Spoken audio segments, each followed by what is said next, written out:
सुजीत झा, जी जी सुजीत झा, लेकिन जी जब जी टिकट कहिए। बांटने का समय आता है, जरा एक बार हम टिकट बंटवारा भी दिखवा देते हैं सबको कि एनडीए का टिकट बंटवारा, किसको कितना टिकट दिया गया, आरजेडी का टिकट बंटवारा और कांग्रेस का टिकट बंटवारे में हमें वो निकालने में थोड़ा समय लगा, क्योंकि उनका आखिर तक चल ही रहा था कि कौन कहां से लड़ेगा। लेकिन जरा एनडीए का टिकट बंटवारा देख लेते हैं, वहां पर कौन सबसे ज्यादा हावी है। अगर हम देखें तो उसमें ईबीसी समाज को सबसे ज्यादा, अति पिछड़ा 40 टिकट जो है अति पिछड़ा समाज को दी गई। यादवों को 19, दलितों को 38 टिकट, राजपूत को 37, भूमिहार को 31 और कुशवाहा समाज को 22, आदिवासी समाज से 2, मुस्लिम समुदाय से 5 और वो भी जनता दल यूनाइटेड से, कुर्मी 14 और ब्राह्मण समाज से 14। तो ये तो एनडीए का टिकट वितरण होगा। जो आरजेडी का मेरे पास यहां पर दिखाई दे रहा है, क्योंकि तब तक उनकी सारी चीजों की घोषणा नहीं हुई थी, उसमें भी हम देखें तो उसमें यादव समाज को सबसे ज्यादा टिकटें देती हुई हम यहां पर हमने देखा हुआ था। तो ये टिकट बंटवारा क्या कहता है सुजीत झा? क्या हम ये कह सकते हैं कि आज की स्थिति में हर किसी को उस प्लस की जरूरत है, जो उनका पहला समाज था उसके अलावा भी उनको वोट चाहिए, और इसीलिए टिकट बंटवारे में हमें यह दिखाई देता है? सुजीत झा, बिल्कुल, देखिए इस बार तो ऐसा हुआ साहिल की 2023 में जातीय गणना हुई बिहार में, और सब कुछ स्पष्ट हो गया कौन सी जाति की संख्या कितनी है। तो उस आधार पर जो पॉलिटिकल पार्टियां हैं उन्होंने अपने टिकट बांटे हैं, और जाहिर तौर पर सबसे अधिक जो 36% अति पिछड़ी जाति के हैं उनको सबसे ज्यादा तरजीह दी है सभी पार्टियों ने, चाहे वो एनडीए हो चाहे वो महागठबंधन हो। लेकिन एक चीज है कि पिछली बार से आप देखेंगे तो आरजेडी का जो एमवाई समीकरण है उसमें यादवों को भी कम सीट दी गई है पहले से, और पिछली बार जो 58 सीटें दी गई थी इस बार शायद 51-52 सीटें दी है यादवों को। मुस्लिमों को भी कम दिया गया है, तो अति पिछड़ा को इस बार ज्यादा तरजीह दी गई है। और सबसे ज्यादा इसमें जो ध्यान देने वाली बात है, कुशवाहा समाज जो है ओबीसी में, उस पर सभी खासतौर पर महागठबंधन का विशेष ध्यान उस पर देखा गया है। पिछले चुनाव में भी देखेंगे आप, लोकसभा के चुनाव में भी इसी प्रकार से कुशवाहा को तरजीह दी थी आरजेडी ने, उसको सफलता भी मिली। तो कई प्रयोग भी हो रहे हैं, क्योंकि जातीय गणना हो गई है, सबकी संख्या मालूम हो गई है, तो उसी आधार पर पॉलिटिकल पार्टियां जो है अपना अपना दावा पेश कर रही हैं उम्मीदवारों के जरिए। नहीं, देखिए अभी आरजेडी का जो टिकट बंटवारा है, तब तक 133 सीटों के बारे में हमारे पास जानकारी आई थी। उसके आधार पे जो हमने देखा था उसके मुताबिक 32% यादव टिकट दिए गए थे, लेकिन उसके साथ साथ नॉन यादव ओबीसी और हिंदू ईबीसी मिलाकर भी करीब करीब 28% टिकट उसमें बांटे गए थे। मुसलमानों को 14% मुस्लिम समुदाय को रिप्रेजेंटेशन उनके टिकट बंटवारे में मिला था। लेकिन आज जो तस्वीरें हम देख रहे थे, हालांकि गुरु प्रकाश पासवान कह रहे हैं कि कर्पूरी ठाकुर पहले भी उन्हें भारत रत्न दिया गया है, आज सीताराम केसरी की जो याद यहां पर आ रही है उसके लिए सुरेंद्र राजपूत कह रहे हैं कि उनके परिवार से चिट्ठी आई थी, उसके आधार पर वो किया गया था। यह क्या दिखाता है? यह सिंबॉलिक होगा या इसका भी कोई असर हमें इस चुनाव में दिखाई देगा सुजीत? देखिए निश्चित तौर पर इसका असर तो होता ही है, और कर्पूरी ठाकुर को भारत रत्न दिया गया 2024 में जब लोकसभा का चुनाव होने वाला था। हालांकि ये बताया जाता है कि 100वें वर्ष के अवसर पर दिया गया, उनको मिलना चाहिए था, पहले मिलना चाहिए था, लेकिन चूंकि चुनावी साल था तो उसको चुनाव से जोड़ के देखा गया। आज 25 वर्षों के बाद सीताराम केसरी को श्रद्धांजलि दी जा रही है, तो ये भी कहीं ना कहीं चुनाव से ही जुड़ा हुआ है, इसमें कोई दो राय नहीं है। तो राजनीतिक दल जो है अपने अपने पक्ष में करने के लिए, क्योंकि अभी हॉट केक है अति पिछड़ा बिहार में, तो अति पिछड़ा को लुभाने के लिए मुकेश सहनी को भी डिप्टी सीएम का उम्मीदवार घोषित कर दिया है महागठबंधन ने।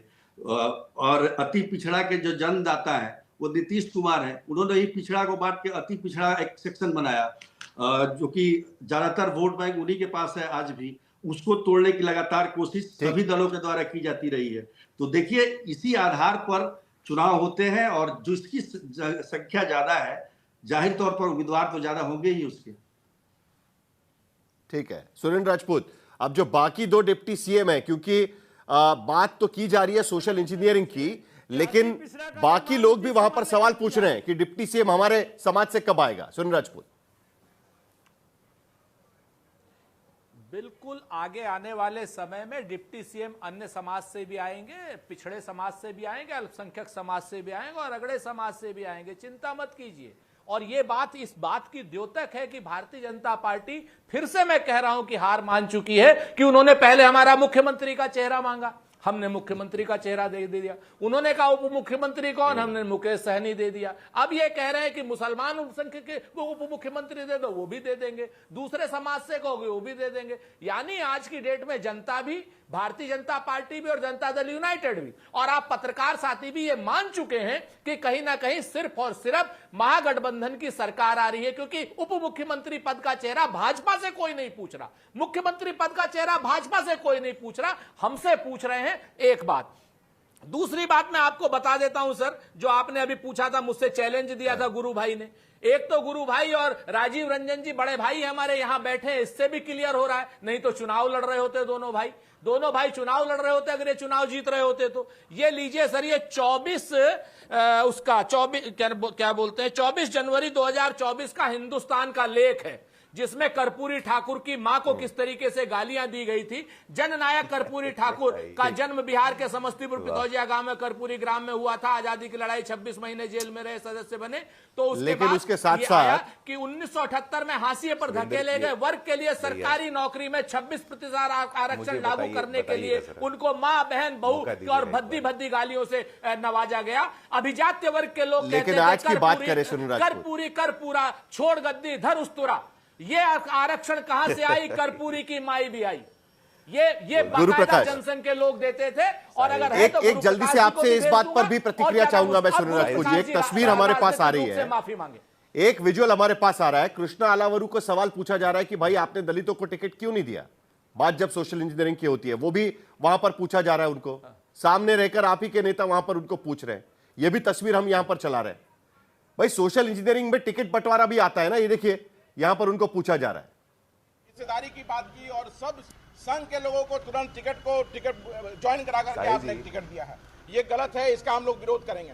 ये गलत हुआ है, लोकतंत्र की हत्या आप लोगों ने की है। बिहार कांग्रेस में हम लोगों ने पूरा अपना। सुनील राजपूत जी जल्दी से आपकी प्रतिक्रिया इस पर, उसके बाद गुरु प्रकाश पासवान।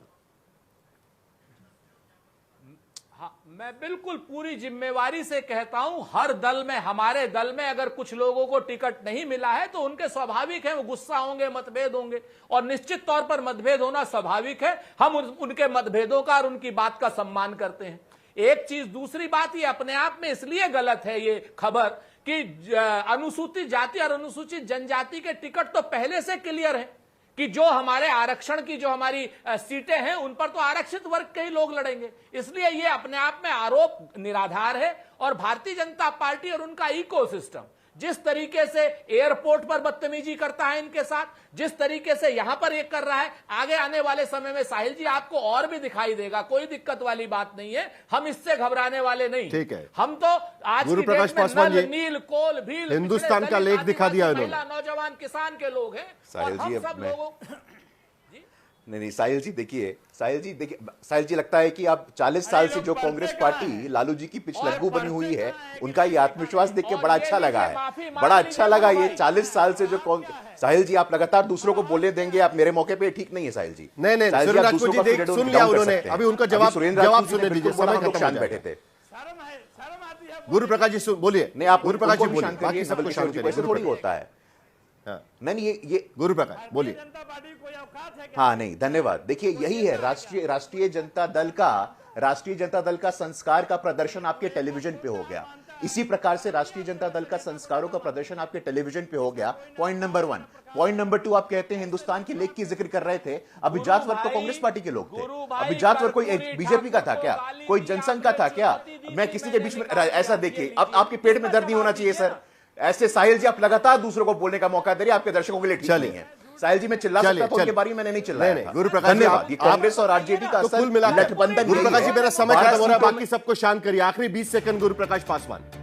चलिए मेरा समय इस वक्त खत्म हो चुका है, लेकिन इसीलिए, वरना बोलने का मौका तो सभी को दिया जाता है। फिलहाल बिहार की राजनीति में यही दिखाई दे रहा है। आज ईबीसी के वोट बैंक को लेकर 2 तस्वीरें हमको साफ यहां पर दिखाई दे रही थी, लेकिन क्या सचमुच में इसके अलावा भी टिकट बंटवारे में ये चीजें दिखाई देगी? और क्या जो प्लस का इंतजार महागठबंधन यहां पर कर रहा है उसको उसका फायदा मिल पाएगा, उस पर भी नजर बनाए रखेंगे।